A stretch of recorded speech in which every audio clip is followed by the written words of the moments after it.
There are many great examples of effective coastal management in the New York City and the New Jersey region, following Hurricane Sandy in 2012, for example.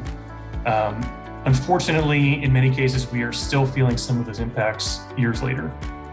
And some might attribute that to problems of structural inequity. Hopefully that we'll be able to address with this new infrastructure bill. For those of you that are not familiar with the Great Lakes, it encompasses two nations, the US and Canada, plus 120 tribal nations, 2 Canadian provinces, 8 states, and is home to 34 million people. The economy is the 3rd largest in the world at $6 trillion. And the lakes themselves contain 21% of the world's supply of fresh water. This is an unbelievable resource. So this is a map that depicts the cumulative stress across the Great Lakes Basin, with the Lake Superior up at the top, the least disturbed, whereas Lake Erie and Lake Ontario on the bottom right are the most disturbed, primarily as a result of agricultural activities.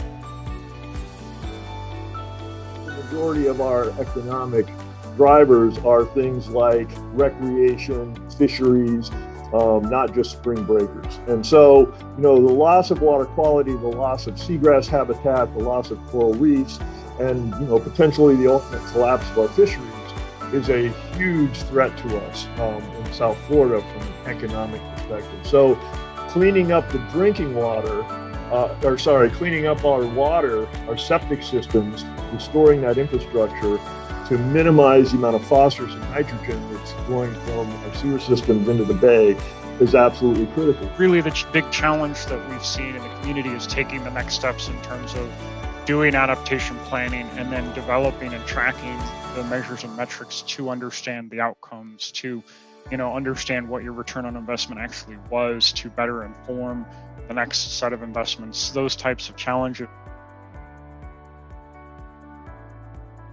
With better data about how systems function and respond to extreme events and changing climate, we can actually use new technologies, existing technologies, to create warning systems for communities when environmental failure is going to occur and multiple, if not watershed levels of septic systems are subject to failure.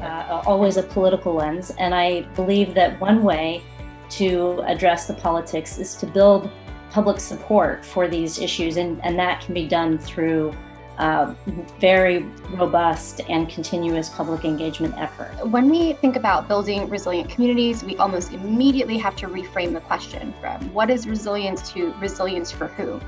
And climate change presents challenges of non-linearities over time. So how do we ensure that we are making communities resilient with respect to their specific and current needs, and even anticipate future needs within a changing climate? That's a great question, Nadia. And I think, the way I think about that, one of the really, I think sort of critical things we have to do is look at the existing housing stock, especially in terms of, trying to anticipate those future climate impacts. And there's so many, there's so much existing housing stock that can be improved through, the undertaking of retrofits. Water is life, okay? There's a broader context within which we work. We may look at the built environment and the human environment, and those are our foci. But without a healthy natural environment, there is no built environment or human environment.